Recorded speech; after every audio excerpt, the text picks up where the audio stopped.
because many families depend on it for long-term care for the seniors in their families. Veterans depend on it for disability. People with disabilities depend on it. Let me just talk to you about San Francisco. Republicans want to take $880 billion, that's billion with a B, or more in Medicaid cuts, which would rip away health care for millions of Americans, close hospital and nursing homes, and diminish the quality of care. The quality of care. Here in San Francisco, 100,000 people, including 21,000 children on Medicaid, are at risk of losing their health care. That means 1 out of every 5 children in San Francisco would lose health care. While Republicans choose to protect the wealthy and wealthy, they want to take $800 billion so they can give a tax cut to the wealthiest people in America. Their previous tax cut, over 83% of the benefits went to the top 1%, adding $2 trillion to the national debt. So much for their fiscal soundness. Now, we're pledged to be 2 to 3 minutes each. I have more to say, but what I do want to say is that we're very blessed to be joined by our colleagues, and they're going to self-introduce as we go along. But let me take the pleasure of saying how honored we are to have Senator Adam Schiff with us today, Kevin Mullen, who I'm honored to represent San Francisco with, Latifah Simon, a new member of Congress from across the Bay, a star effective from the start. And then we'll hear from Dr. Joshua Adler, Dr. Amy Harold, Chanel Williams, Sasha Bittner, all of whom will introduce each other as we go along. I have the honor of presiding here today and co-sponsoring this event with Mike Thompson, who represents the northern part of, well, he says the most beautiful district in America. We always compete for that honor. Now Adam Schiff can claim total ownership of it all. But Mr. Thompson serves on the Ways and Means Committee, which has responsibility for Social Security and Medicare, and, by the way, something the Republicans have their sight on as well. He's been a leader on all of these issues. It's my honor to introduce Mike Thompson.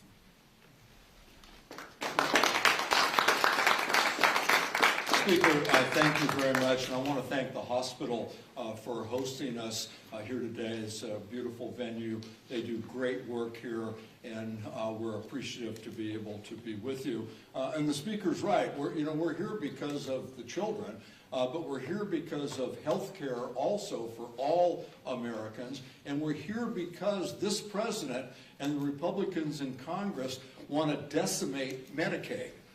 They say no, they're not going to touch Medicaid. That is a bold-faced lie.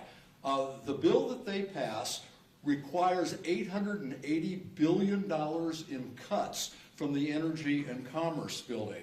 You cannot cut $880 billion without destroying Medicaid.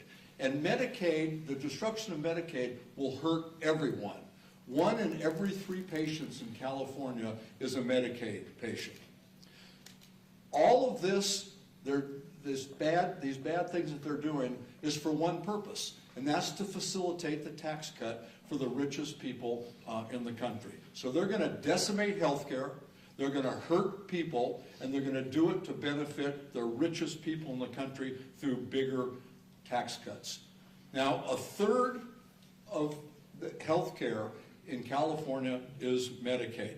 You can't cut 1/3 out of any healthcare organization without hurting not just the Medicaid recipients, but everyone else also.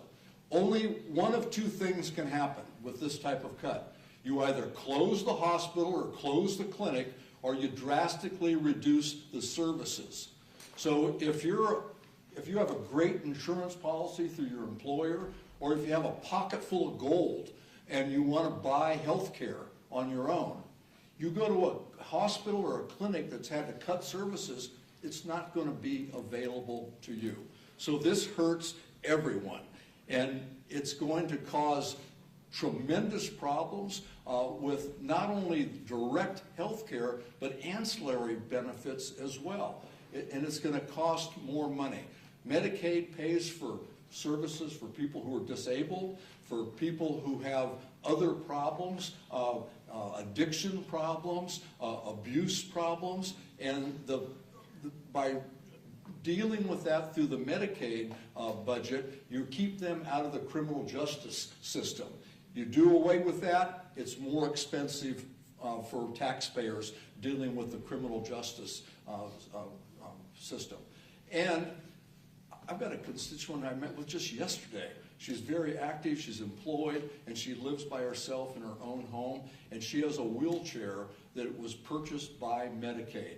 That goes away, she doesn't live in her own home, she doesn't have a job, and it's more expensive for taxpayers. This is a bad measure, and we need to speak out. We need to make sure our colleagues in red districts across the state understand this, and they speak out. This has to be solved. Our health care and the people who depend upon health care are going to take a tremendous hit.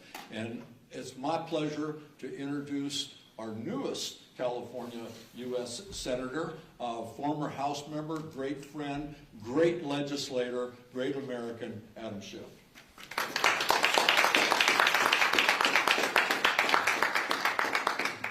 Mike, thank you very much. Madam Speaker, thank you for bringing us together, both of you, to shed a light on what is being contemplated by the GOP right now, which would be absolutely devastating to healthcare around the country, and most particularly to states like California that have so many of our residents who utilize Medicaid and are reliant on it, or what we call here in California Medi-Cal. And I want to pick up where Mike left off, and that is, I want to start with the already precarious position of healthcare providers in California. Hospitals throughout our state are barely struggling to survive. Many have had to close their doors. Others have had to curtail important services.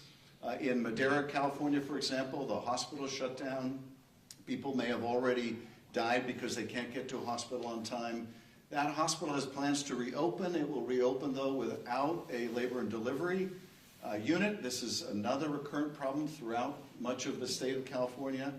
If California sees a massive cut to Medicaid, we are going to see a cascading set of closures of hospitals and clinics, a lack of access for people. It will be devastating, and those that will be most hurt will be a lot of poor kids, it will be a lot of seniors, it will be a lot of veterans, it will be a lot of people with disabilities. It will be just devastating. And when you consider what they want to make these cuts for, it's all the more devastating. Because they want to take that $880 billion that Mike talked about, they want to take that money and more, and they want to use it to fund a tax cut for corporations and really wealthy people. That's what it's all about. All of these DOGE cuts to essential services, this slash and burning of the services that Californians rely on, it's all with one objective, and that is to find the money to fund a massive tax cut for rich people and large corporations. And if it means that that pregnant mother doesn't have a hospital to go to for labor and delivery, too bad for her. If it means someone with asthma can't get to hospital on time or can't get the treatment, too bad for them. It means if a senior is reliant on Medicaid to stay in a skilled nursing facility, too bad for them. And that might be easy to say if you're Elon Musk and you're the world's richest man and you can go elsewhere. But for all the rest of America, it would be just terrible news. We're going to do everything we can to fight this because literally lives are on the line. There's no question that if they go through these cuts that they're contemplating, that we're going to see people dying because of it, all for this tax cut for folks who are already doing really well. So we're going to fight this. And I'm grateful that we are here today shining a spotlight on what they're attempting to do, because they would much prefer to do this in the darkness.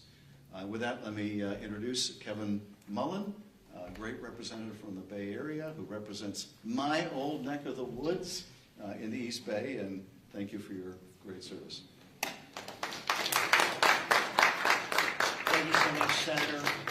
Madam Speaker Emerita, thank you so much for convening us today. I am Congressman Kevin Mullen, proud to represent the 15th Congressional District, San Mateo County, and the southeastern portion of San Francisco. Recently, I had to be hospitalized for 10 days unexpectedly after developing a bad infection following what was supposed to be a routine knee surgery. The truth is, none of us know when we will have the need for urgent medical care. I was so very fortunate to have health insurance, but I can't even imagine what my family would be facing right now in unexpected medical costs if we hadn't. It is utterly shameful that the Trump administration and Republicans want to strip away health care and Medicaid from millions of Americans just so they can fund a tax cut for billionaires. That is the policy choice that they are making. Just last week, a 7-year-old woman in San Mateo County called my office afraid. My caseworker said you could hear the fear in her voice. She'd worked as a house cleaner for 42 years and was recently diagnosed with lupus. She's paid taxes her entire life, needs Medicaid, we call it Medi-Cal, of course, for her health care, and Social Security, which Elon Musk has called a Ponzi scheme, by the way. She needs that to survive. She's now worried that Republicans' proposed cuts will result in her being unable to afford rent, bills, or food. This is who we are fighting for. As a member of the House Energy and Commerce Committee, I will be doing everything in my power, and our Democratic colleagues will as well, to push back and protect Medicaid, Social Security, and the programs people need to survive in this country. And we will push back against the fiscal straitjacket that the Republicans want to put on vital services in this country. And with that, it is my honor to bring up a rising star, our Rookie of the Year from the East Bay, the Honorable Congresswoman Lateefah Simon.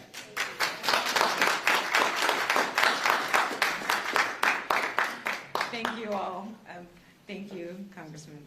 I want to first and foremost thank my mentor. I can say she's the mentor of everyone on this panel. The Honorable Speaker Emeritus Nancy Pelosi for gathering us all here today to focus on children. Just a few minutes ago, we walked out of the emergency room, the children's emergency room at this wonderful hospital. It was a sight to see. There is a room that was constructed where an ambulance bay leads directly to a code room. For the parents who are bedside to their children in this hospital who had to go through that code room, you know the smells and the sounds of that room. There are physician scientists here who have dedicated over 30 years of their adult lives training to be there for when those children come in near death. And they do whatever they can to save them. The hundreds of families who are right now in our children's hospital, just feet away from this room, the members of the Democratic Party, those who are standing here with you today, we have pledged one thing and one thing solely, to tell your story. That children who are living and struggling with cancer deserve absolute care. They deserve treatment. They deserve clinical trials that will bring them more years into adulthood. We have an administration now, this is not hyperbole, that is proposing cruel cuts, not just to the poor, but to the working and middle class. If your child has a devastating illness, we want to make sure that you know that there is someone, there is a crew of us, and we have your back. Every single day in my district and here right in San Francisco County, tens of thousands of folks are utilizing Medicaid to be healthier. These proposed cuts will make us a sicker California, a poor California. But the attack is on the elderly and on the children. We will not let this stand. Children's Hospital of San Francisco and Children's Hospital of Oakland, they need to be applauded. They need more and not less. Young people in the Bay Area and throughout the nation, I want you all to know this is not about red or blue or about who your parents voted for. We are challenging all of us to fight for all of us. As someone who grew up in this city, and lastly I'll say, I went to summer camp with Sasha. who will be speaking today. We went to a summer camp for disabled children called National Association for the Visually Impaired. And boy, oh boy, did we as disabled children love the fact that our parents fought for programming for us. I also grew up with Chanel Williams. We fought on these streets here in San Francisco to make sure that children who were trafficked got health care. The Trump administration is taking away opportunities for young people to live full lives. We will not stand for that. Thank you, Ms. Pelosi, for having us today.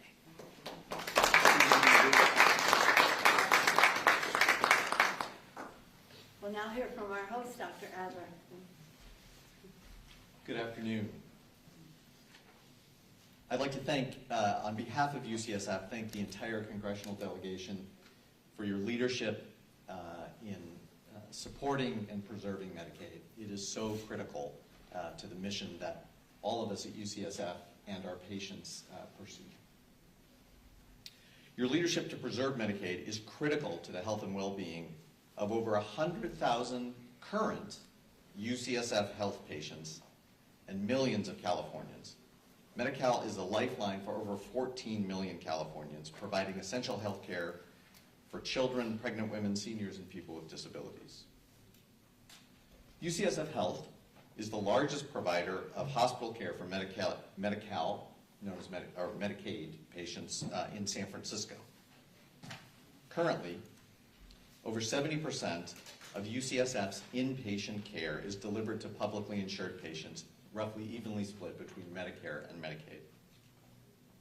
Last year alone, 58% of our emergency department patients and 35% of our inpatient population depended on Medicaid coverage for the essential care that they received.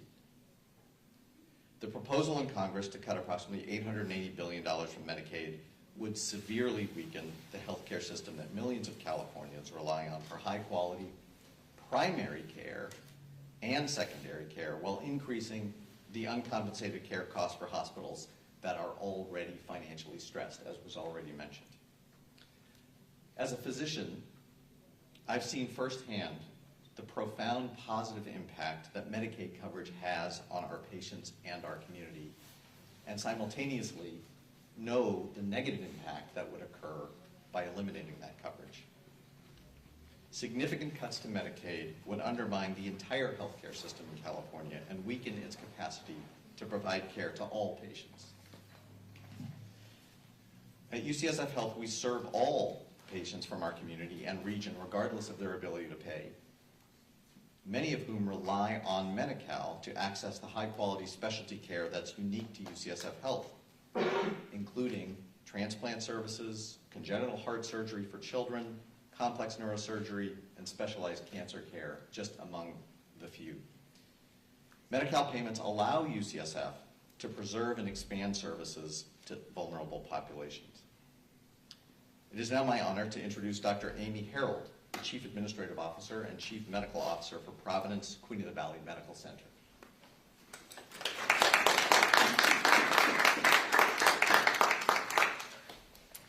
Hello, I want to thank you for allowing me to come here and share my experience.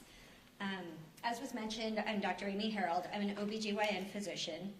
I'm also the Chief Administrative Officer and the Chief Medical Officer for Providence Queen of the Valley Medical Center in Napa, California, about an hour north of here.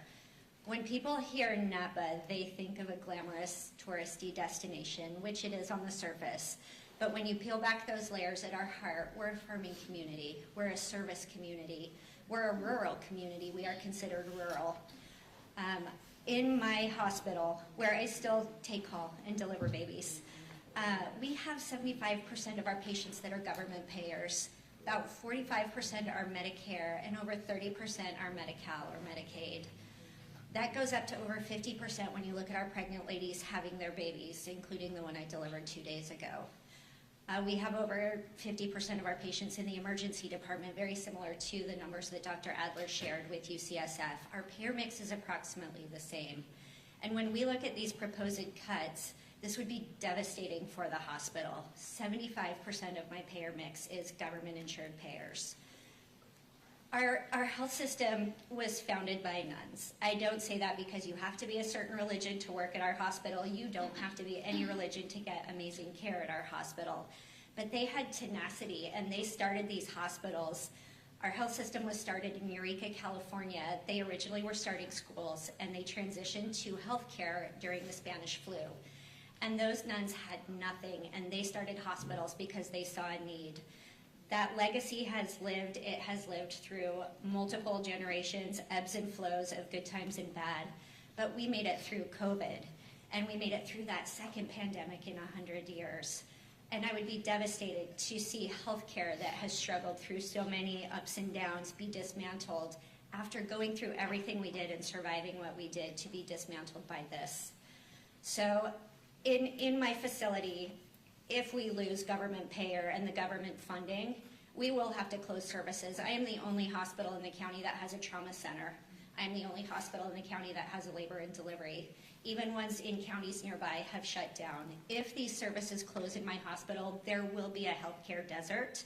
So not only do the people that are on Medi-Cal, Medicaid not have access to care, but anyone, regardless of your insurance status, will not have access to care if I have to close my programs. This is what keeps me up at night. Our founding promise was we will take care, it's in our mission statement, we take care of the poor and the vulnerable. That is what we do. That is the legacy of what we do. It means we have slim margins to operate on in order to be able to do that. We don't turn people away. I'm grateful for my colleagues at UCSF that when they have conditions that are past our scope of care in a community hospital, they accept my patients regardless of their insurance status. If that is lost, that will be critically devastating to the infrastructure of healthcare for everyone, regardless of your insurance status.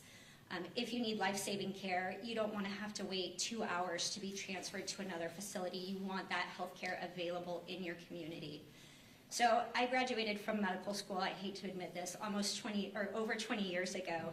And when I got my long white coat, we had to take our Hippocratic oath, and we had to promise to do no harm. And I am begging this administration to please do no harm and take care of the American people that you are responsible for. Thank you. And I would like to have the honor to introduce Chanel Williams. Thank you.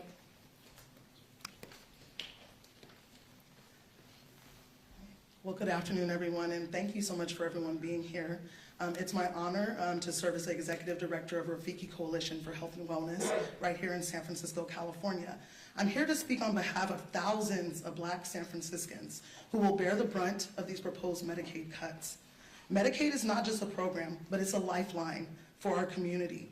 Here in San Francisco, over 35% of Black residents rely on Medicaid for access to doctors, medication, mental health services, and preventative care. I have family members who have been on Medicaid as well. We have spent at Rafiki 40 years fighting for Black health equity. The city funds us to provide critical, culturally responsive care to those who need it most. Low-income families, seniors, teens, those who are Black mothers and babies, those who need it most. Medicaid programs were made to advance health equity and address health disparities is a key priority. These cuts would increase our caseload while stripping away the very resources our community relies on. Of course, this would be devastating. So what will these cuts do? They will worsen health disparities. Black San Franciscans already experience higher rates of preventable illnesses and premature death. These cuts would increase deaths from chronic diseases. Black residents are twice as likely to die from diabetes and suffer higher rates of hypertension and heart disease. Medicaid cuts will limit access to prescriptions, specialist care, and life-saving treatments. It will increase maternal and infant deaths. Black women are 3 times more likely to die from pregnancy-related causes than white women. Medicaid covers 40% of Black births in California. Cuts will mean fewer prenatal visits, more birth complications, and increased infant mortality. It will impact our mental health and behavioral health crisis that we're already in.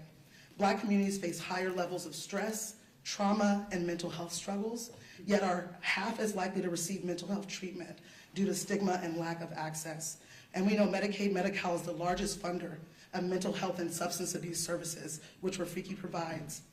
Cuts will force more people into crisis, into homelessness, and incarceration instead of treatment.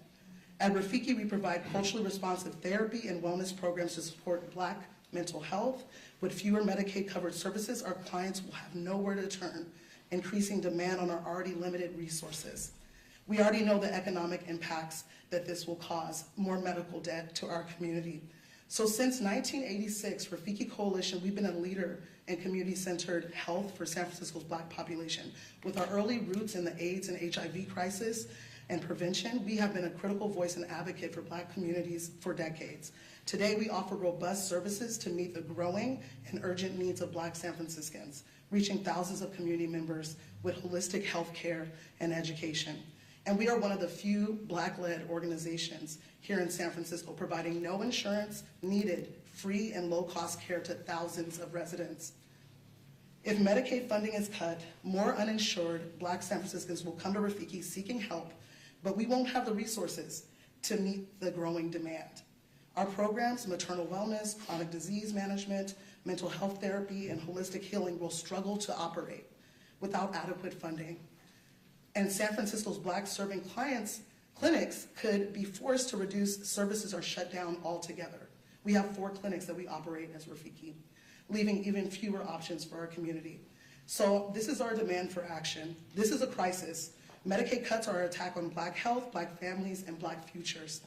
And we know that these cuts will widen racial health disparities, they will drive Black families deeper into financial hardship, and they will overburden organizations like Rafiki Coalition, limiting our ability to serve our community.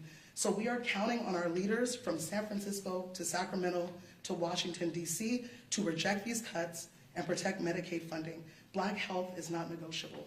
Thank you so much, and thank you.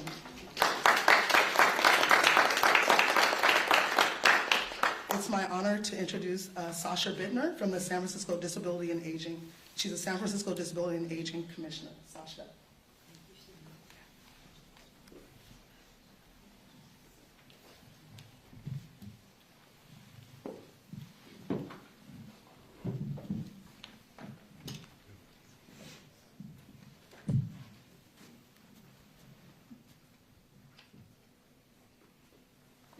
Good afternoon. Good afternoon.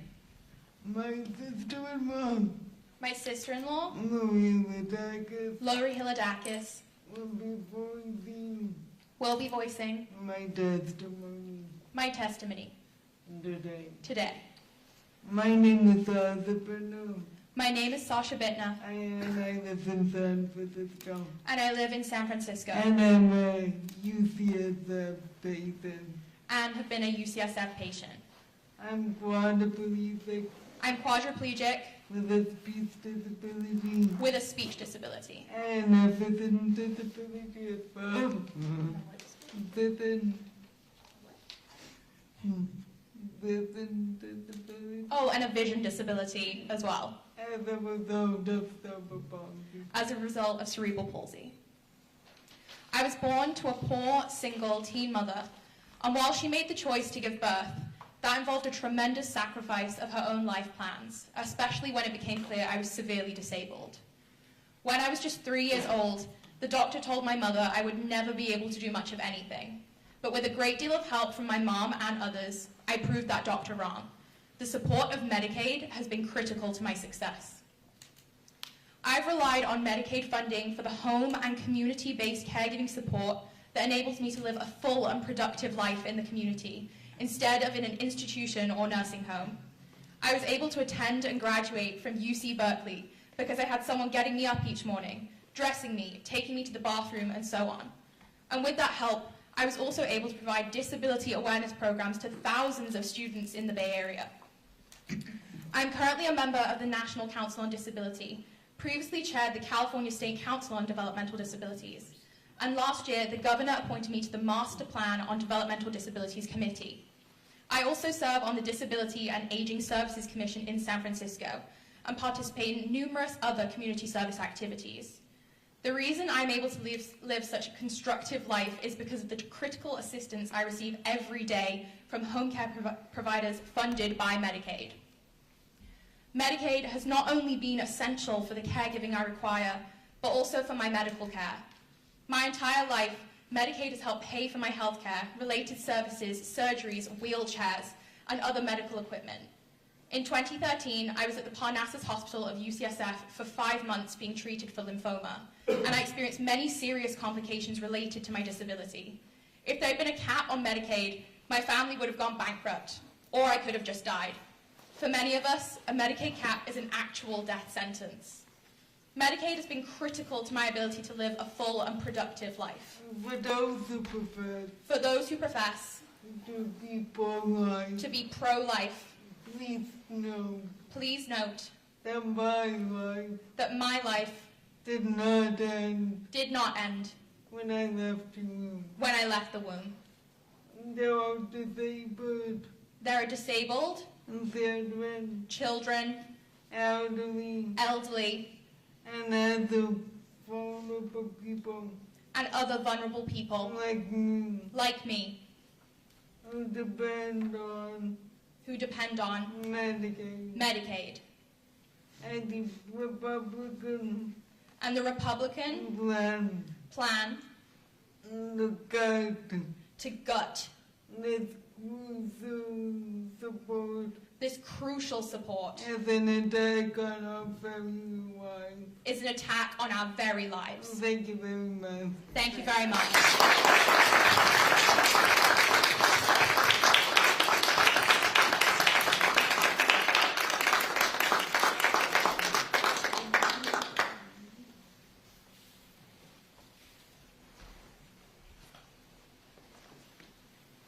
As you can see, Sasha is always an inspiration to us. We learned so much from her, and also we were so proud that she graduated from UC Berkeley. Not everybody can make that claim. Sasha's mom was with us earlier. We thank your sister-in-law for participating in your presentation. Thank all of our, as you heard from Chanel and from Sasha, who are right there working with people directly, this has such an impact immediately on people's lives. You heard from Dr. Harold and Dr. Adler in terms of the big picture of what it means to institutions who serve and meet the needs of these people. This is about our values as a country. Our budget should be a statement of our national values. What is important to us should be reflected in that budget. But what we see now is an assault on our values as they make this assault on our budget, $800 billion coming out of Medicaid. But we don't agonize, we organize. And this day today, we have scores of events across the country, starting in New York and across the country. And we'll have them tomorrow and the next day and the next day, and the beat will go on. And Chanel, when you talked about the impact of the Black community, our inspiration has been Dr. King from the start. Dr. King said of all forms of injustice and inequity, what is happening with healthcare is the most inhuman because people could die. With that, we'd be happy, our co-chair of this event, Mr. Thompson, and I will be happy to take questions, as will our guest as well. We'll do on-topic questions first. So, I know that this is something you held an event just a couple weeks ago, just to have people aware of this. This has come up as a budget resolution that a couple of your senatorial colleagues actually supported. So what should voters do? What can people actually do about what's coming next? Well, I will yield to anyone who wants to answer the question, but what I would say is, when we are operating in the Congress, our inside maneuvering can just go so far. It's the outside mobilization that makes the difference. So what we are doing today with a drumbeat across America, with the impact of these statements you've heard today, not from us, but from others who are at the mercy of or delivering services to those at the mercy of, that drumbeat is really important. And what we want our Republican colleagues to do is to hear it from their own constituents. Nothing is more eloquent to a member of Congress than the voice of his or her own constituents. And when the Republican members, like in California, there's one member, we have about 800,000 people in our districts, not you anymore. He has 500,000 people on Medicaid. We want his constituents to tell them what it means to them. Who is that? You know, as Speaker Pelosi has reminded us often, you know, public sentiment is everything. With it, you can do anything, and without it, you can't do anything. I think somebody else said that too, but I'm going to attribute it to my heroine, Speaker Pelosi. And the inverse is true. If your constituents are outraged and speaking out, you hear that. And as the Speaker said, we have a colleague, a Republican colleague, who voted for this stuff, who has the biggest Medicaid population in the country. He needs to hear from his constituents. Every red district needs to speak up. This is absolutely tragic. If this were to go through, health care is going to be devastated. That particular member of Congress, like myself, represents a big rural area. This is a huge hammer on rural health care. It will change the whole healthcare scene in rural America. And these folks need to speak up. And so events like this shine a spotlight on this, let folks know, let them speak up. It's really important. A lot of Republicans will see this day of representatives speaking all over the country like you are, and they'll say a simple line. Trump will say it, we're not touching Medicaid. Well, if his lips are moving, he won't be telling the truth, you know that. And that's what we have to protect ourselves against. And perhaps he'll get to a place where he will understand they cannot touch Medicaid to give tax cuts to the richest people in our country. All we're talking about is people paying their fair share. It's about fair share for them. They should pay their fair share. And we should have a fair share of respect for the people in our country. That's who we are. So again, he may say that, but we don't accept that. If he said, what did he say? Social Security is a scam. His co-president has said it is what? A Ponzi scheme, Musk. So we're not taking any word from him as, shall we say, gospel. We're just in this fight to make sure that these Republican members go to their leadership and say, I can't vote for this. My members, my constituents have spoken out. Anyone else want to speak to that? I want to add one thing to that. This isn't a bunch of politicians having press conferences across the country. You're hearing from medical professionals. You're hearing from the recipient of the medical services that they provide. This is my third press conference on this issue, 2 others in my district, surrounded by medical professionals, doctors, nurses, nurse practitioners, and the benefactors of that good health care. These are the people who are telling their patients that they are in trouble and in threat of losing the health care that is so important to them. Next on-topic question, on topic? I would just add one other thing to your question about can we believe what they're saying? Can we believe what Donald Trump is saying about cutting Medicaid or not cutting Medicaid? You can look at what he's saying, and of course, as the speaker was saying, he has no problem lying 5 times a day or an hour or a minute. What I look at is what are they doing? And when they passed a budget that requires $880 billion to come out of a particular pot of money, and there's no way you can find anywhere near that without decimating Medicaid, it's clear what they're doing. So what I would say, for an administration that lies out of its teeth all the time, ignore what they say and look at what they're doing. What they're doing is cutting Medicaid. Yeah, okay, we'll go here for on topic and then we'll go. With very few, you've mentioned getting the message out to red districts, but very few Republican congressmen and women are having town hall meetings in their districts. They were told not to by their leadership. So what is your plan to get that out there? And also, the second part of the question for Senator Schiff, Speaker Emeritus, do you still have faith in Senator Schumer to lead the Democratic caucus in the Senate? Well, we're focusing on this subject now. We can hold that for later. Kind of related.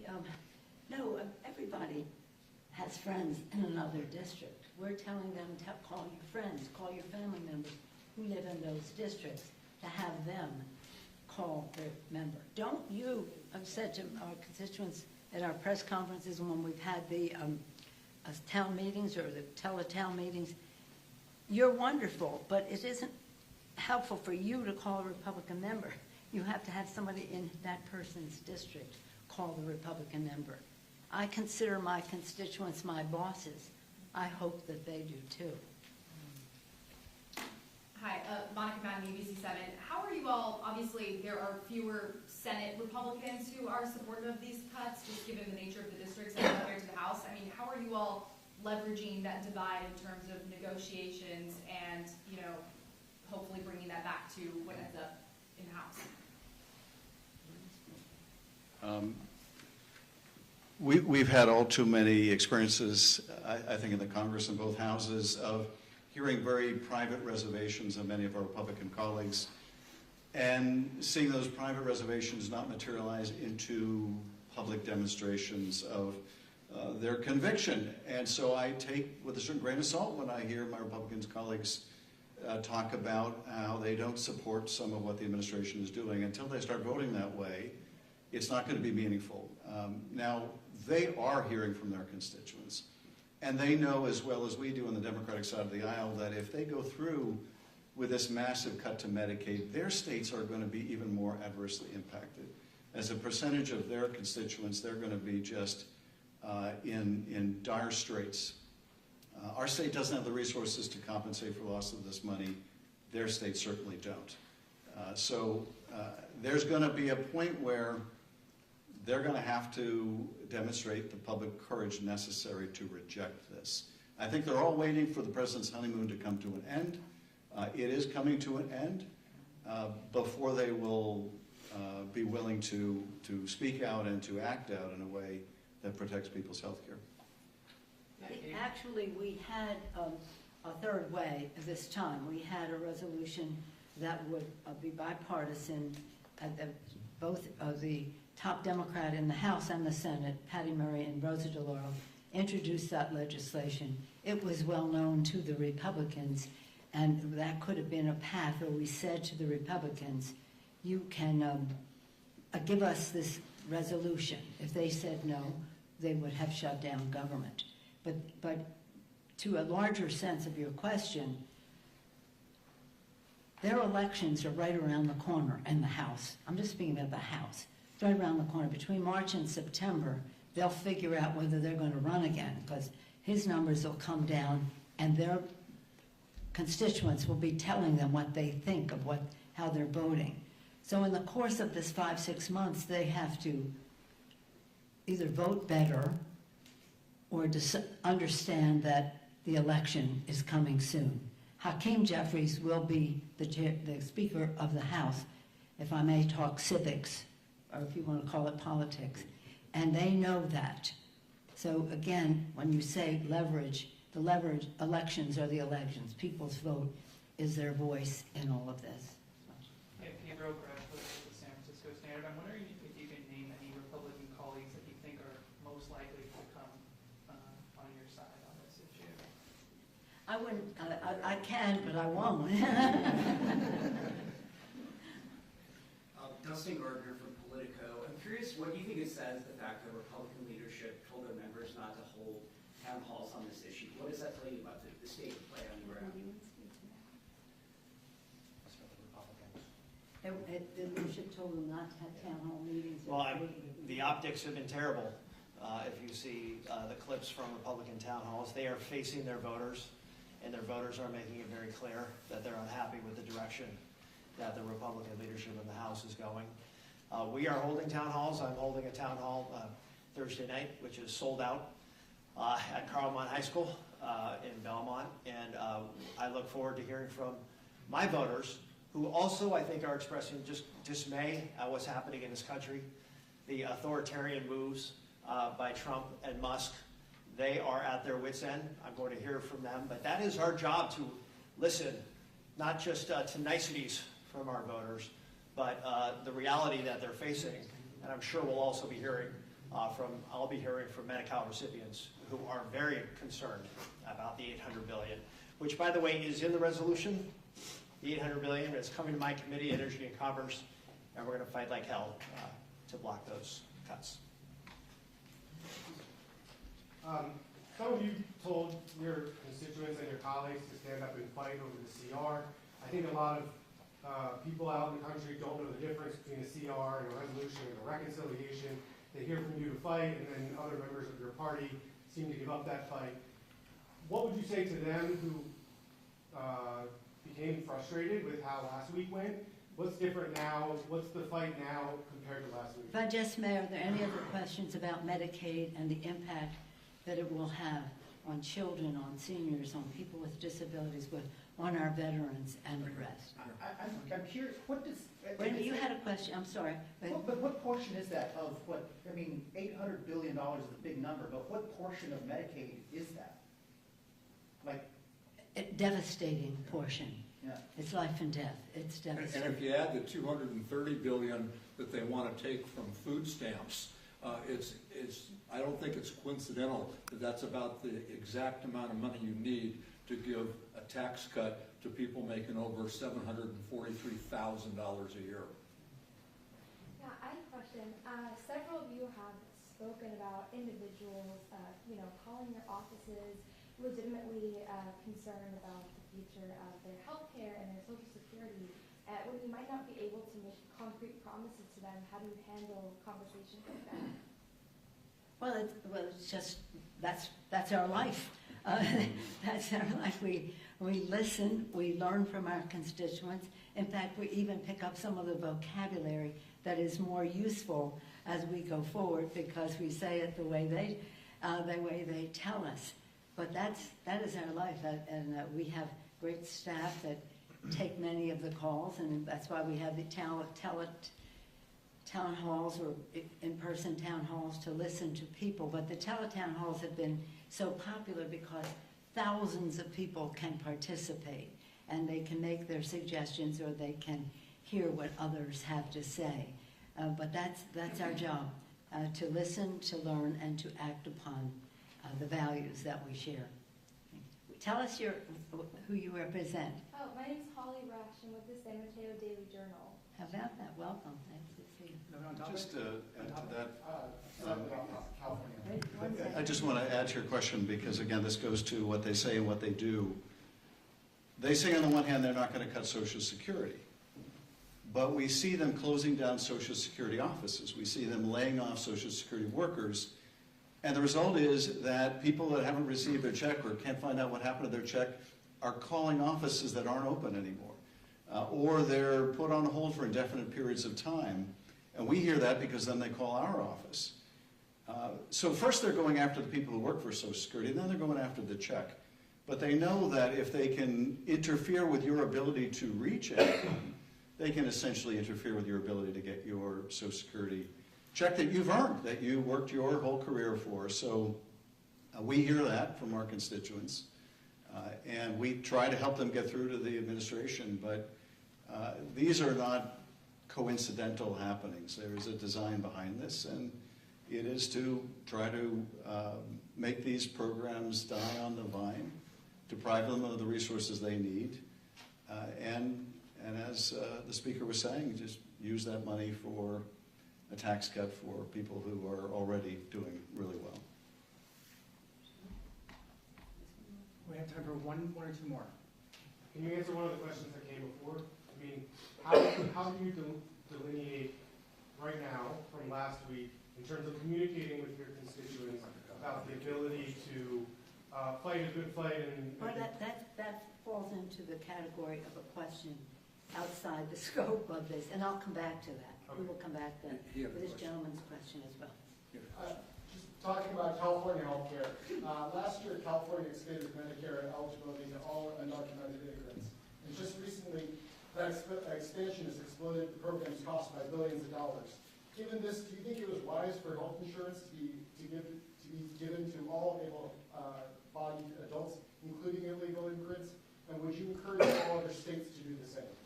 It wasn't all. It wasn't all.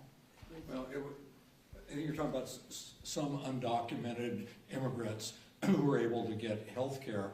And I just caution you before speaking out against something like that. If your neighbor is undocumented and has a communicable disease and your kids get it and die, it doesn't stop. The health care issues don't stop at the property line.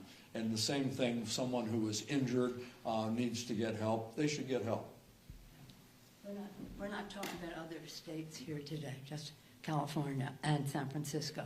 And that, again, is, as I say, the drumbeat across America. Our calls are from our bosses, our constituents who are there. What was your question? Yes. You still have confidence in Senator Schumer to lead the Democratic caucus in the Senate? I do. For you and Senator Schiff. I do. Well, to quote, and I guess this gets to your question and the previous question as well, to quote the speaker, and Speaker, forgive me if I get the quote wrong in part, the speaker always says that our diversity is our strength, but our unity is our power. We were not unified last week. And as we're in the minority in the House and we're in the minority in the Senate, the only way we're going to be able to stop bad things from happening is if we're unified. So we're going to have to do a lot better the next time a key issue like this comes up. I'm not going to opine on the sort of internal caucus politics as a freshman. I'm going to leave that to more experienced people. But I think the speaker's words really ring true to me. We're going to have to figure out a way where the leadership in the House and leadership in the Senate is on the same page, and we're clearly communicating a unified message about the harms this administration is doing and is contemplating. What do you think needs to happen next time so there aren't those divisions? You both had the same question. Yeah. Well, I'm concerned about the next time. I'm concerned about the future. What happened last week was last week. We're going into the future. And this morning, Hakeem Jeffries and Chuck Schumer joined in this kind of an event in New York, where Hakeem said that he had confidence in Chuck Schumer. So we're to the next stage on this now. But your question and yours, it is about what comes next. I myself don't give away anything for nothing. And I think that's what happened the other day. We could have, in my view, perhaps gotten them to agree to a third way, which was a bipartisan CR for 4 weeks, in which we could have had bipartisan legislation to go forward. I'm an appropriator. Mr. Schiff is an appropriator, and with the Appropriations Committee. They may not have agreed to it, but at least the public would have seen they're not agreeing to it. And then they would have been shutting government down, because we don't want government to shut down. And by the way, just from a historical standpoint, in modern times, all of the shutdowns have been precipitated by the Republicans. Newt Gingrich in the 90s was Clinton. Clinton didn't shut it down, but Newt Gingrich insisted on shutting it down when Clinton was president. Boehner, when Obama was president, he insisted on shutting government down, Speaker Boehner. The President of the United States going out the door, the longest shutdown in history, was it 35 days or whatever it was his, and he said he was really proud. He was really proud to shut government down. So shutting government down is a Republican initiative. It has been consistently. We haven't, that isn't who we are. So we weren't going to be shutting government down. We just wanted to have another path to make sure we could keep it open, or if it didn't stay open, that people knew why. That was Trump. The 35 days was Trump. What did I say? You didn't. Oh, yes. Make sure they know. Yeah. Oh, I don't like to use his name, so what's his name, I said, I guess. But anyway, I was in the room when Chuck and I were negotiating with him on this, and he said, I'll shut it down, I'll be proud to. And he did for a long period of time. And then we took the majority, we went in a few days later, took the majority, but it took a while for us to get him to sign anything. So in any event, it is, again, it's about the budget. It's about the budget. It's about the statement of values of who we are as a country. They talk about fiscal responsibility. I invite any of you to join in on this. Fiscal responsibility. They gave a tax cut to the richest people in America, over 80-some% of it going to the top 1%, and it added $2 trillion to the national debt. unpaid for, $2 trillion to the national debt, and now they want to do it again double. At least, you want to speak to that because he's the chair of the tax subcommittee. I just want to point out, we've talked a lot about them cutting different programs that are important to the American people. Medicaid, I mentioned the food security programs in the Department of Education. But even if they do all this stuff that they're talking about doing that harm American, they still don't come up with enough money to pay for these tax cuts. So they would still be adding to the national debt after they've decimated safety net programs, health care programs, food security programs. So if there's a scam out there, it's those guys. It's not Social Security, it's not Medicaid, it's those guys. And that scam will fall directly on the shoulders of the families of our great country. Our distinguished colleague who is here is on the Oversight Committee, and they have, she saw that? No, she hasn't. Oh, she hasn't, but they have oversight over everything in government. So when they talk about waste, fraud, and abuse, that's our responsibility, our oversight of spending. They have made up this thing, and it resonates with some people in the public. Oh yeah, waste, fraud. No, there shouldn't be any waste, fraud, and abuse. But that's not calling Medicare, no, Social Security a scam, Trump, a Ponzi scheme, Musk. Scam and Ponzi scheme, back on them. Did you want to add? Don't the inspectors general find no waste, fraud, and abuse? That's what they do, except they were all fired by Donald Trump. That's a very strict regimen under them. But anyway, thank you all for coming. Let us thank our special guests for their And as I say, this is a drumbeat across America. Today, tomorrow, the next day, and again, for a long time to come about other subjects that relate to the health and well-being of the American people. Thank you all so much. Thank you, Mr. Are you traveling to other hospitals? I saw the group get off the bus. I was wondering if you're traveling around. Well, we went to the Children's Hospital for a tour to begin with, and we took the bus from the Children's Hospital. I brought my hospital with me, Providence. Thank you, everybody. Thank you.